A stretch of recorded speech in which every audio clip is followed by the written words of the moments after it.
3 million members. That's what the Assemblies of God had at their peak. The largest Pentecostal denomination in America.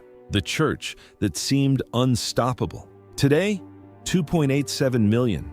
And falling fast. For the first time in 111 years, they're shrinking.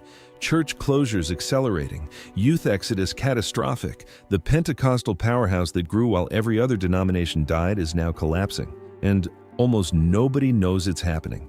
No scandal, no split, just quiet, relentless decline that reveals something terrifying about the future of American Christianity. Because if the Assemblies of God can fail, any church can. Let me show you the numbers, because most Christians have no idea this is happening. In 2000, the Assemblies of God USA had 2.78 million members, growing, thriving, building churches faster than they could count them. By 2010, they peaked, 3.03 million members, still expanding while mainline denominations collapsed around them. The Methodists were dying, the Presbyterians shrinking, Lutheran churches closing by the hundreds, Episcopal congregations merging out of desperation. But the AG, they were proof that conservative, Bible-believing, Spirit-filled Christianity could win in modern America. Then, something changed. By 2015, membership was 3.03 million, flat growth, for the first time in denominational history. By 2020, they had 2.99 million, the first actual decline ever. By 2023, they were down to 2.87 million members. That's a loss of 160,000 members in just 8 years. The decline is accelerating, not slowing. Church closures tell the deeper story. In 2010, the AG had 12,584 churches across America. By 2020, that number dropped to 12,178. Over 400 churches gone. The Northeast lost 15% of AG churches since 2010. The Midwest lost 12%. Even the Bible Belt, the AG's heartland, is watching churches close. Only the Southwest shows growth, and that's driven almost entirely by Hispanic congregations, not the traditional AG demographic. But here's what should terrify every Christian leader watching this. Seminary enrollment at the AG's flagship school in Missouri dropped 30% between 2010 and 2023. 30%. Fewer students preparing for ministry because they see what's coming. Why go into debt for seminary when AG churches are closing? When pastoral salaries are stagnant? When the future looks like managed decline? The youth statistics are catastrophic. A 2022 internal AG survey found that only 42% of young people raised in Assemblies of God churches still attend by age 25. Read that again, 42% retention rate. That means 58% of AG youth leave. They don't just switch to another AG church, they leave the denomination entirely. Many leave Christianity altogether. For a movement that once attracted young people through energetic worship and supernatural experiences, losing 6 out of every 10 young people is a death sentence. You can't lose 58% of your next generation and survive. The math doesn't work. Subscribe now if you want to understand why even the most successful church models eventually break down. Because what's happening to the Assemblies of God is a warning that no denomination is immune. Let me tell you about Pastor David.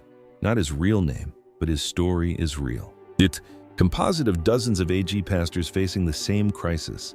Pastor David leads an AG church in rural Pennsylvania. The church was planted in 1972 during the Charismatic Renewal. For 40 years, it thrived. At its peak in 2005, Sunday attendance hit 280 people. Vibrant youth ministry, growing missions budget, 3 services every weekend. When Pastor David arrived in 2008, the church was still strong. 190 regular attenders, active small groups, hope for the future. 15 years later, 60 people on a good Sunday, average age 67. The youth group has 4 teenagers, total. Pastor David told me what breaks him isn't watching the numbers decline. It's watching families he baptized just disappear. They didn't leave angry, he said. They just left. No confrontation, no theological dispute. They came less frequently, then only on holidays, then not at all. He asked them why when he could reach them. The answers were always similar. They found non-denominational churches with better programs for their kids. They wanted more contemporary worship than traditional AG Pentecostalism offered. They were tired of the pressure around speaking in tongues and supernatural manifestations. In 2024, Pastor David's church will merge with another struggling AG congregation 20 miles away. Combined membership, maybe 85 people. They'll share a part-time pastor because neither church can afford full-time salary anymore. Pastor David now works at a hardware store 4 days a week, pastors on weekends. I thought Pentecostalism was the future, he told me. We had the spirit, the power, the growth model that worked. See, sir, how did we end up just like the denominations we used to pity? That's the question haunting the Assemblies of God right now. How did the success story of 20th century American Christianity become another declining denomination in the 21st? To understand the collapse, you need to understand what made them successful in the first place. The Assemblies of God was born in 1914. Hot Springs, Arkansas, the aftermath of the Azusa Street revival still fresh. Early Pentecostals were dismissed as uneducated, emotional, theologically suspect. Mainstream evangelicals wanted nothing to do with them, but they grew anyway, through aggressive evangelism, relentless church planting, overseas missions that sent thousands of missionaries to unreached areas. By the 1970s and 80s, the AG was the fastest-growing Protestant denomination in America. They succeeded where others failed for clear reasons. First, they offered experiential Christianity. You didn't just believe doctrines.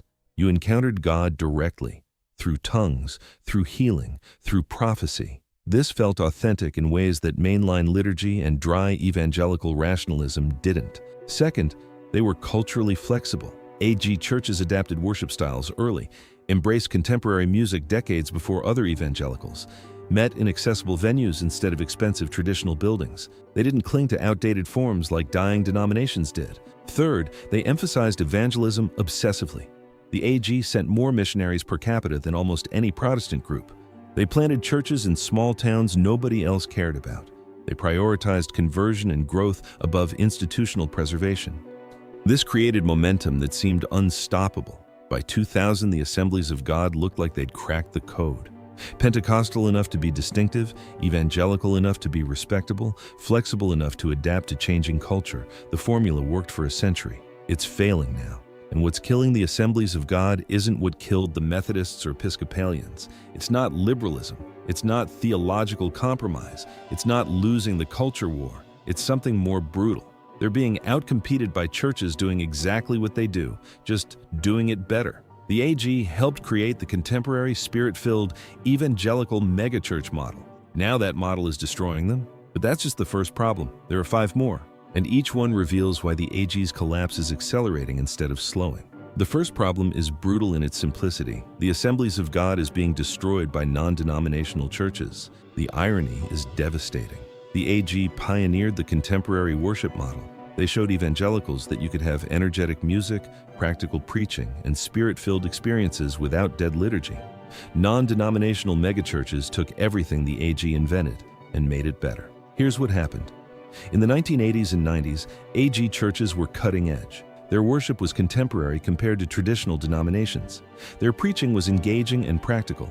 Their emphasis on the Holy Spirit attracted people bored with cold evangelical rationalism. But non-denominational churches watched, learned, and improved the model. They had bigger budgets for production quality, professional sound systems, lighting that created atmosphere, stages that looked like concert venues. AG churches had volunteers running sound from a folding table in the back. Non-denominational churches built facilities with coffee bars, bookstores, and children's areas that looked like theme parks. AG churches met in buildings from the 1970s with worn carpet and folding chairs. Non-denominational churches hired full-time children's pastors with degrees in child development, curriculum that looked professionally designed, security systems that made parents feel safe. AG churches had volunteers in the nursery hoping nobody's kid got hurt. The competition wasn't even close.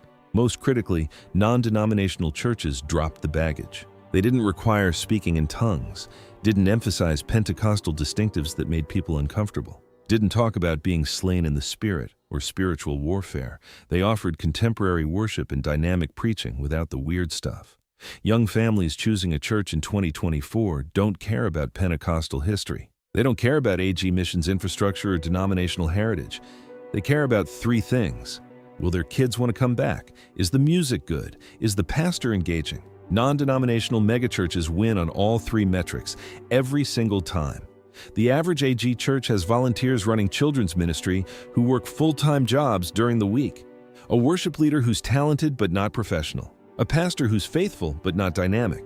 The non-denominational church across town has a children's pastor on staff, a professional worship team, and a preacher who studied at the best seminary and knows how to communicate. People who might have joined AG churches in 1990 now drive past them to get to the non-denominational church with better parking. The AG is losing market share to churches doing exactly what they do, just better funded and better executed. But here's what makes this problem unsolvable. The AG can't fully compete because they're still denominational. They have district requirements, credentialing processes, expectations about Pentecostal distinctives, connection to denominational structures that cost money and create bureaucracy. Non-denominational churches have none of that. They're nimble, independent, free to do whatever works. The AG is stuck. Too denominational to attract people who want non-denominational flexibility.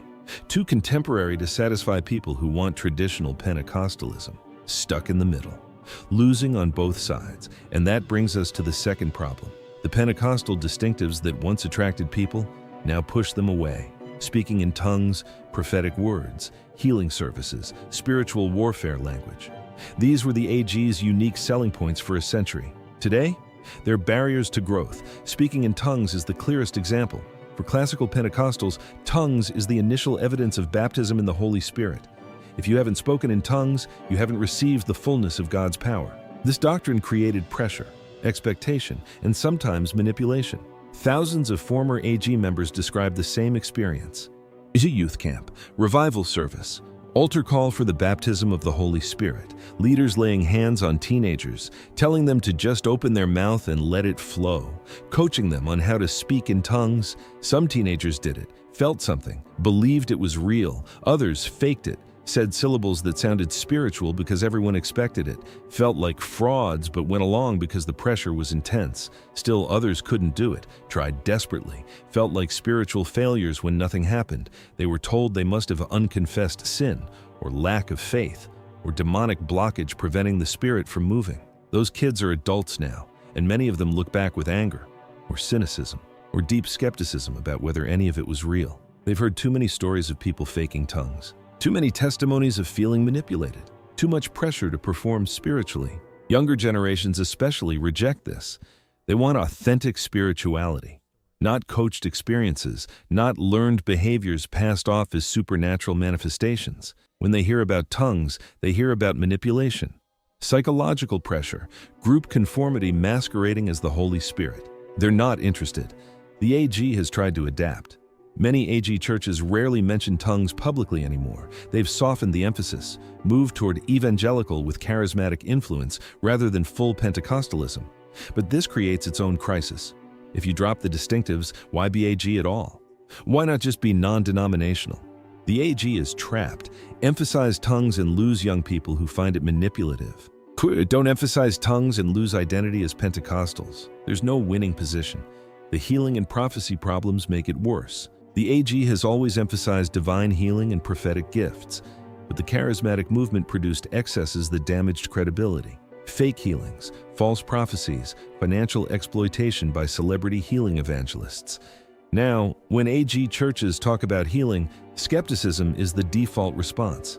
Young evangelicals have watched too many healing ministries exposed as fraudulent, seen too many prophecies fail spectacularly, witnessed too much financial manipulation around supernatural claims. They're done with it. They want churches that acknowledge medicine and doctors, that don't promise guaranteed healing if you just have enough faith. That don't make people feel guilty when prayers for healing aren't answered. The AG's Pentecostal heritage used to be a strength, something that made them unique and attractive. Now it's a liability they can't escape. Subscribe now, because the third problem reveals why even the AG's best efforts at reform keep failing, and why the scandal pattern keeps repeating no matter what leadership does. The third problem is scandal fatigue. The Assemblies of God hasn't had one massive denominational scandal like the Catholic abuse crisis or the Southern Baptist Convention's reckoning. Instead, they've had dozens of individual church and pastor scandals, and cumulatively, they've destroyed trust. The pattern is predictable, almost mechanical. A dynamic AG pastor builds a large church through personality and charisma. The church grows rapidly, hundreds, then thousands of people. The pastor becomes a regional figure, sometimes national. Then it collapses, moral failure, usually sexual, sometimes financial. occasionally both. Affairs with staff members, misuse of church funds, authoritarian control that crosses into abuse.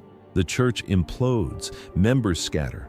Many leave not just that church, but the AG entirely. This has happened at multiple high-profile AG churches over the past 20 years. Not one or two, dozens. Each scandal follows the same script: charismatic leader with minimal accountability. Congregation treating the pastor as uniquely anointed by God. Questions dismissed as attacking God's anointed. Elders who function as yes men rather than oversight. Then the revelation, the exposure, the collapse. Of former AG members describe experiencing this pattern multiple times. They joined an AG church, loved the energy and worship, trusted the pastor, watched him build something impressive, then discovered he was having an affair, or embezzling, or spiritually abusing people behind closed doors. They left. Found another AG church. Same story repeated 5 years later. After the third or fourth time, they're done with Pentecostalism entirely. They don't just leave one bad church, they leave the entire AG system that keeps producing these situations. The AG's decentralized structure makes this worse. Individual churches have significant autonomy. District oversight is minimal unless major problems surface. By the time district leaders intervene, the damage is done.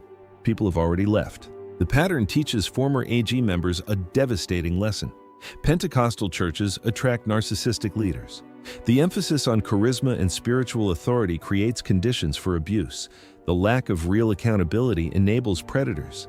Whether that's fair or not doesn't matter. It's what people conclude from experience. And once they conclude it, they don't come back. The AG keeps insisting they're addressing accountability, creating better systems, training leaders differently. But the scandals keep happening. Different churches, different pastors, same pattern. People are exhausted by it. They're done watching dynamic AG pastors build impressive ministries that collapse in moral failure. They want boring faithfulness over charismatic excellence. And they're finding it in non-Pentecostal churches with better governance structures. But if you think these three problems explain the AG's collapse, you're wrong. The next three problems are worse, because they reveal that even if the AG fixed competition, distinctives, and scandals, they'd still be dying. The fourth problem is killing them from the inside, and it guarantees collapse regardless of what leadership does. The fourth problem is the youth exodus, and it's not just a problem, it's a death sentence: 42% retention rate by age 25. That number alone guarantees the Assemblies of God cannot survive long term. You can fix competition, you can address scandals, you can clarify theology. But if you lose 58% of every generation, the math kills you. 20 years from now, the AG won't have enough young people to sustain current membership levels. 40 years from now, the denomination will be a fraction of its current size, unless something changes dramatically. And nothing is changing. Here's why AG youth are leaving. First, most never had genuine conversion experiences. They grew up in AG homes, attended AG churches their entire childhood, went to youth group, attended summer camp, raised hands during worship because that's what everyone did, but they never personally owned their faith. It was their parents' religion, their family's tradition, their social group's expectation, not their conviction. When they left for college or moved for work, the social pressure disappeared. Nobody was watching to see if they attended church. Nobody cared if they kept going to AG services. Without personal conviction, they drifted. First, they attended less frequently, then only on holidays when visiting family, then not at all. The AG, like most evangelical denominations, confused childhood participation with genuine discipleship. They raised church kids, not committed Christians, and church kids leave when the social structure that kept them participating disappears. Second, many AG youth felt pressured into spiritual experiences they didn't authentically have.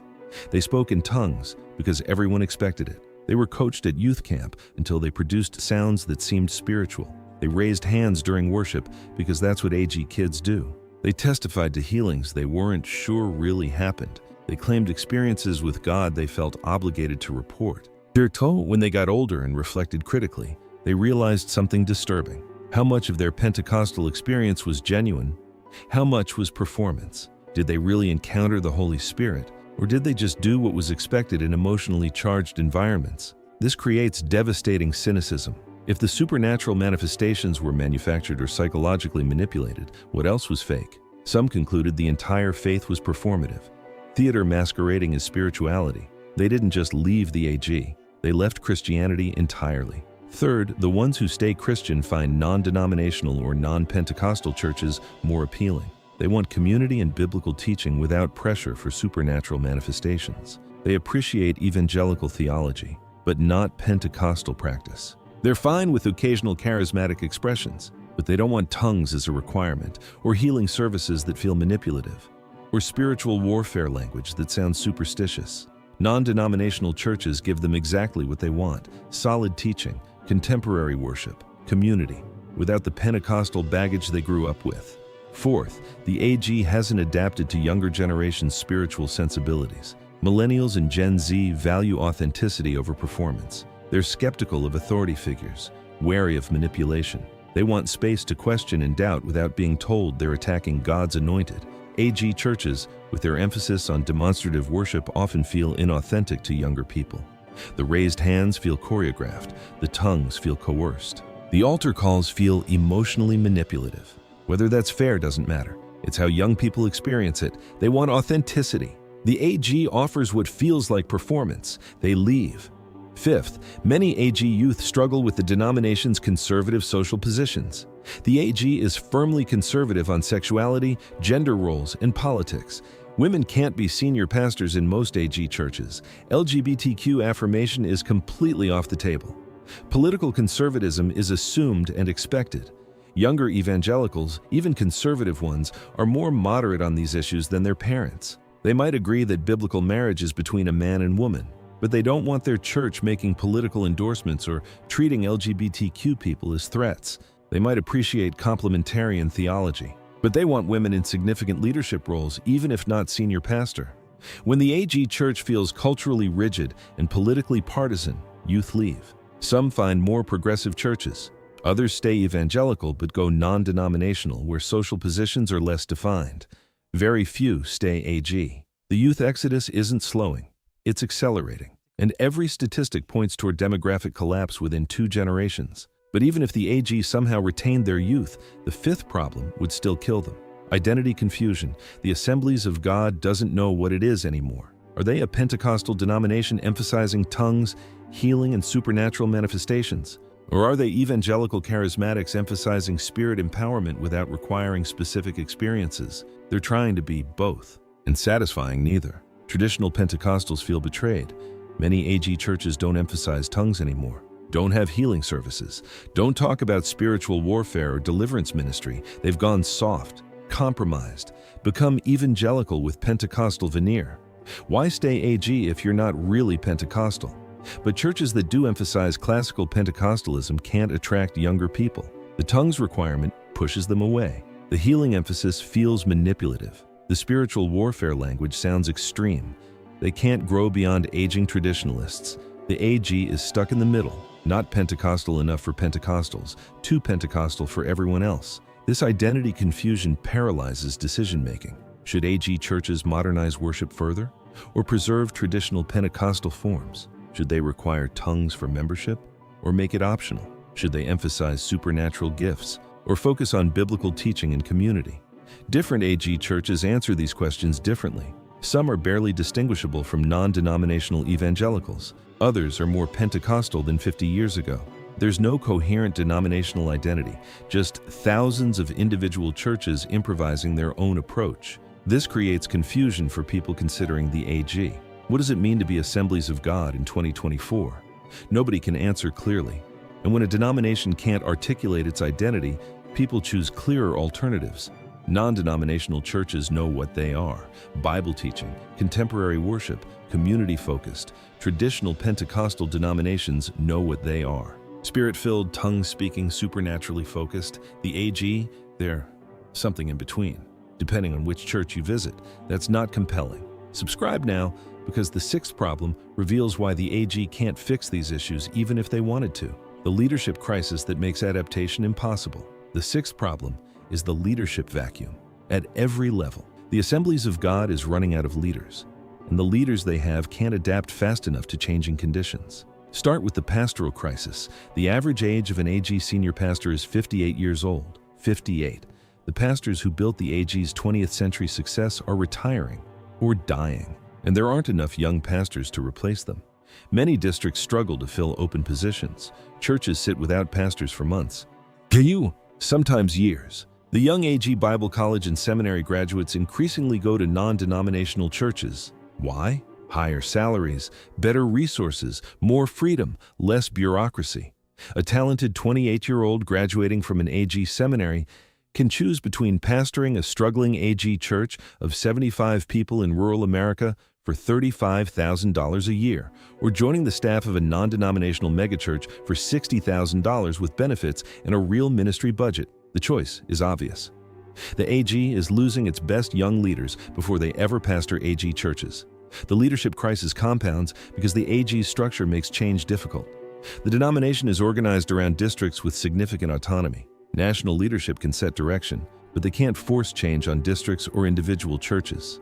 No, this means adaptation is slow, consensus-driven, reactive rather than proactive. By the time the AG agrees on necessary changes, the moment is past. They're always fighting the last war, addressing yesterday's problems instead of tomorrow's challenges. There's also theological drift without strong leadership. Without leaders articulating a compelling vision, AG churches improvise. Some liberalize to attract progressives. They soften positions on social issues, de-emphasize supernatural elements, become barely distinguishable from mainline Protestants. Others double down on classical Pentecostalism. They emphasize tongues more, increase focus on healing and prophecy, appeal to traditionalists who feel the AG is compromising. There's no coherent strategy. Different districts try different approaches, sometimes contradictory approaches. The result is a denomination unclear about its direction. Are they growing by modernizing or preserving by defending tradition? Nobody knows, because there's no unified leadership vision. The missions crisis makes it worse. AG World Missions was once the denomination's crown jewel. In 2000, they supported over 2,400 missionaries worldwide. By 2023, that number dropped below 2,000, a 17% decline. More critically, recruitment of new missionaries has collapsed. Why? First, the young AG members who might become missionaries are leaving the denomination. The pool of potential missionaries shrinks every year.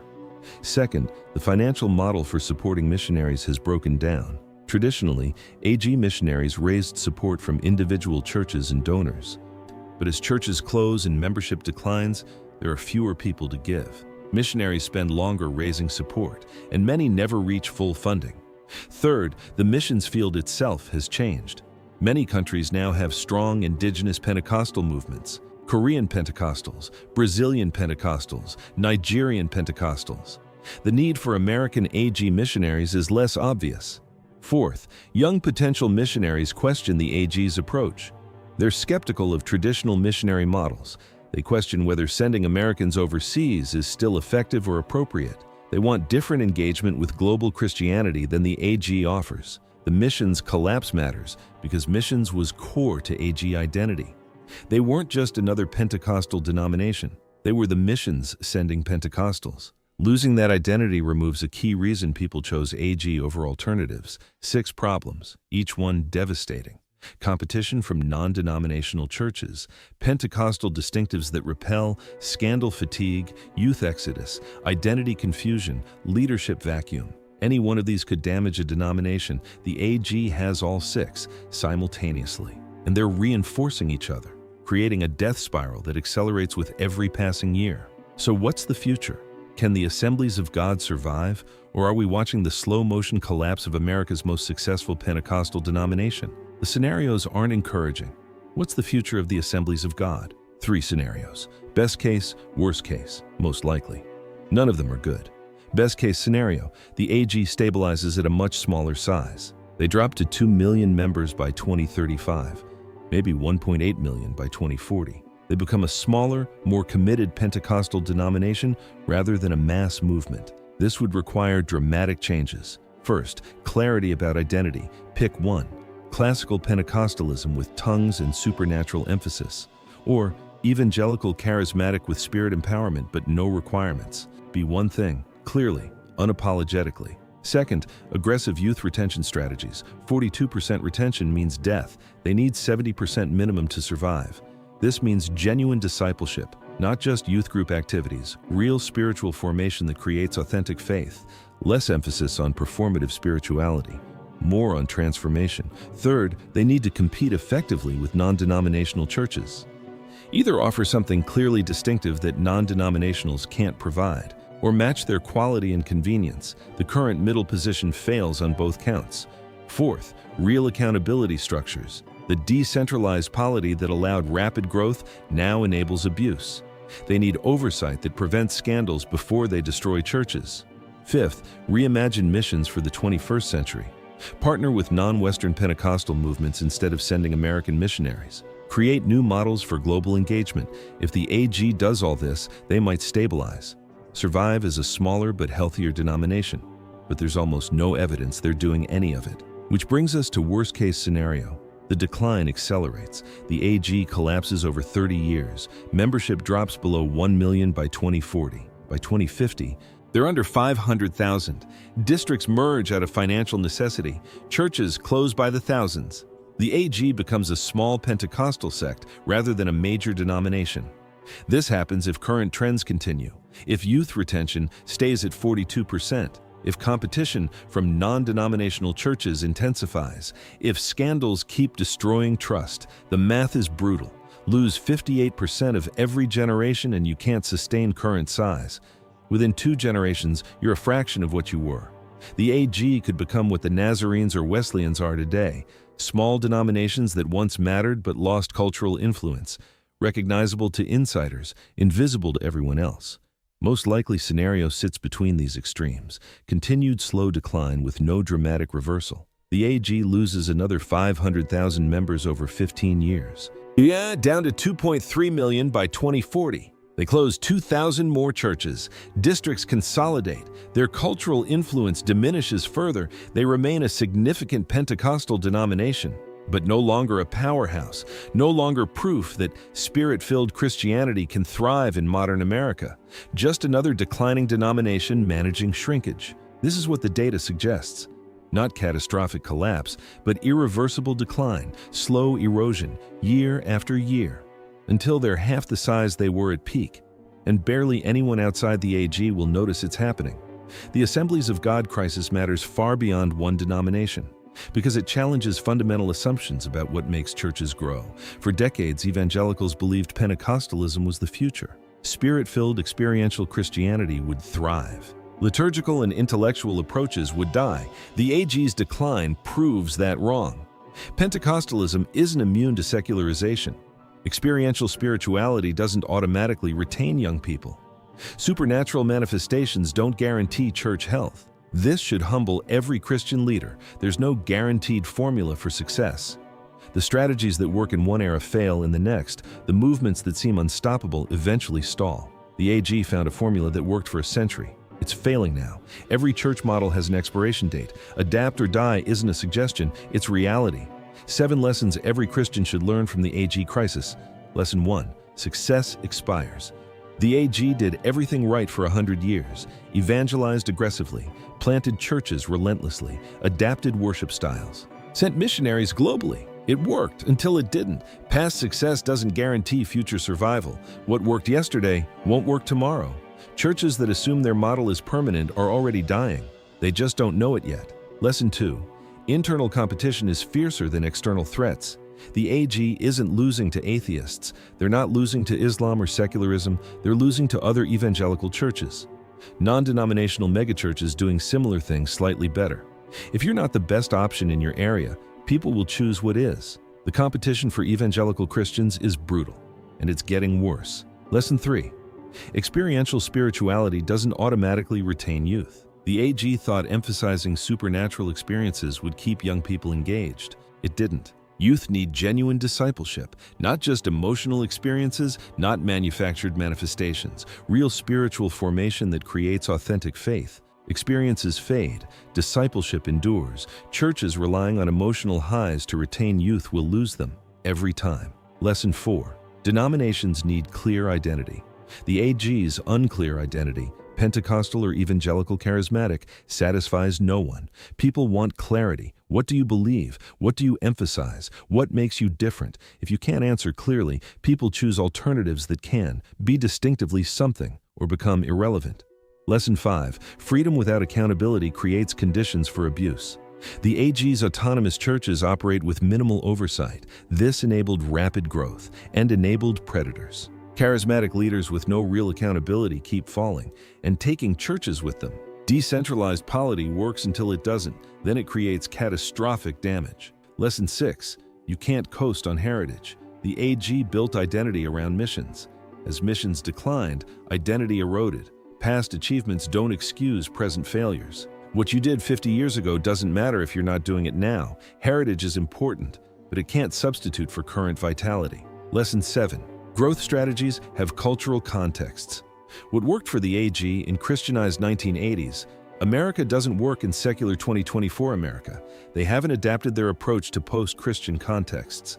Strategies must evolve with the culture they're trying to reach. Churches using 20th century methods in 21st century contexts will fail. The Assemblies of God did so much right. They emphasized evangelism when others didn't. They adapted worship when others stayed rigid.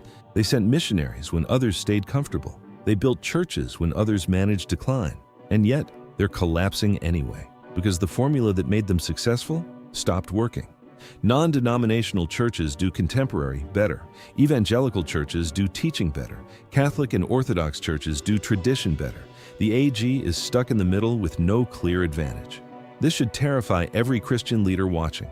If the Assemblies of God can decline, anyone can.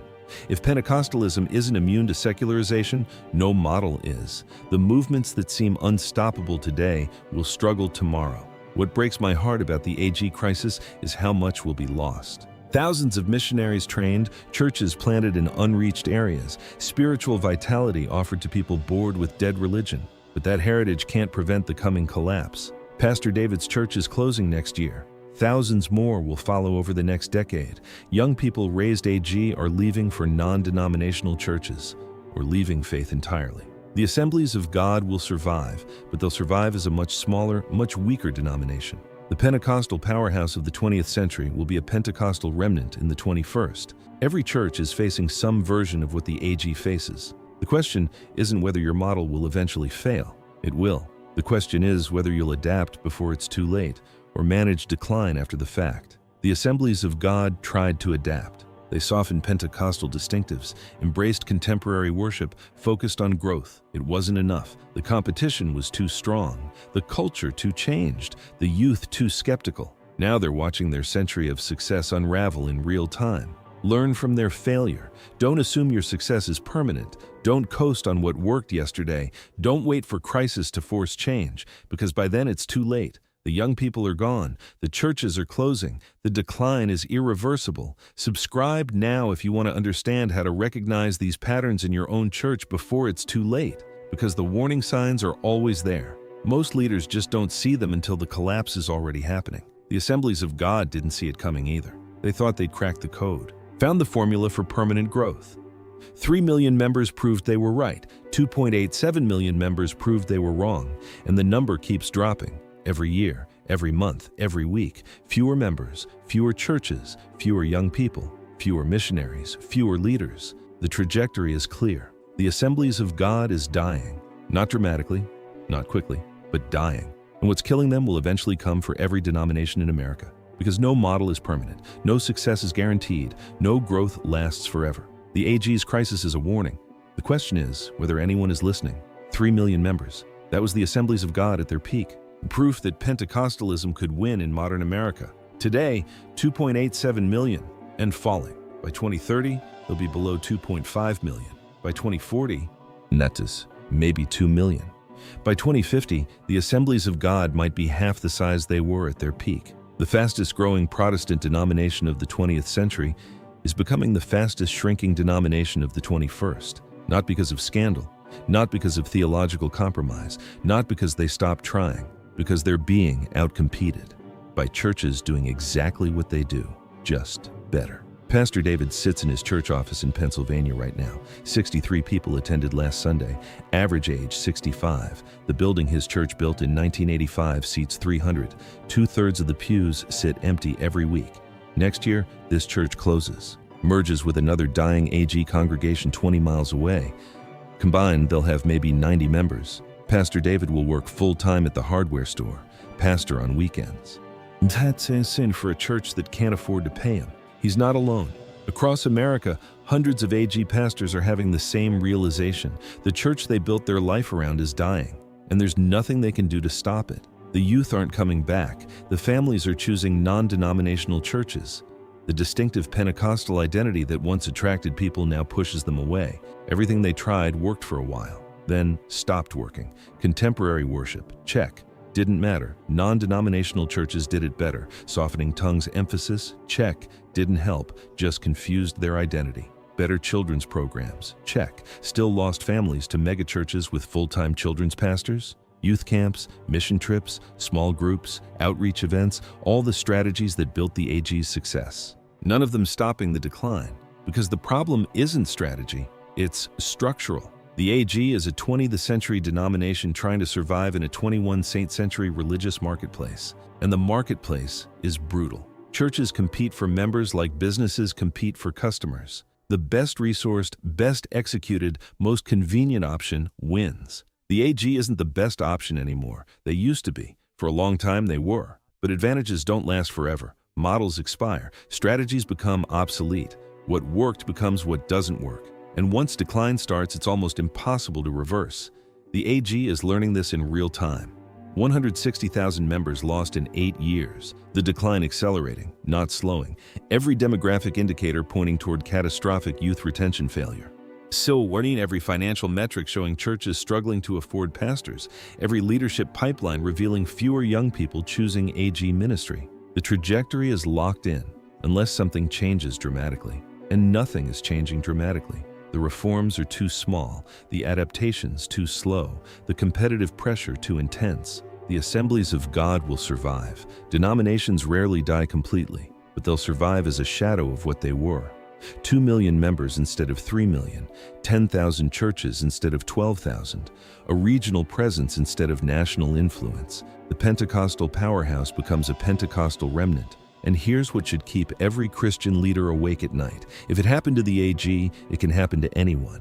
Your denomination, your church, your ministry. The success you're experiencing right now isn't permanent. The growth you're celebrating won't last forever. Somewhere, someone is building a better version of what you do. More resources, better execution, clearer identity, stronger appeal to the next generation. And when they succeed, you'll decline. Not because you did anything wrong, not because you stopped trying, not because you compromised, because you got outcompeted. The AG did everything right for a century. It wasn't enough. Your track record won't save you either. The Southern Baptists are facing this. The Methodists already experienced it. The Presbyterians, the Lutherans, the Episcopalians, all living through versions of the same story. Growth, peak, plateau, decline. The Assemblies of God just proved that even Pentecostal fire eventually burns out. When nobody tends the flame, when the competition gets fiercer, when the next generation chooses something else. Pastor David told me something that haunts me. I thought faithfulness was enough, he said. I preached the word, loved my people, ran the programs, did everything right, and the church died anyway. Faithfulness isn't enough, not anymore. You need faithfulness and adaptation, conviction and flexibility, tradition and innovation. Most churches can't hold that tension. They choose one side or the other, stay traditional and die slowly, adapt completely and lose identity. The AG tried to walk the middle. It didn't work. Maybe there is no middle that works. Maybe every denomination eventually faces the same impossible choice. Preserve what you were and become irrelevant. Or change what you are and lose what made you distinctive. Either way, you decline. The Assemblies of God chose gradual adaptation, softening distinctives while trying to stay Pentecostal. They're declining. Other denominations chose hard traditionalism, defending doctrine and practice against change. They're declining faster. Still others chose progressive adaptation, liberalizing theology to stay culturally relevant. They're almost dead. Every path leads to decline, just at different speeds. Maybe that's the real lesson of the AG crisis. There is no winning move, only different ways to lose. The religious marketplace in post-Christian America is a zero-sum game. Some churches win, most churches lose, and the churches that won yesterday aren't guaranteed to win tomorrow.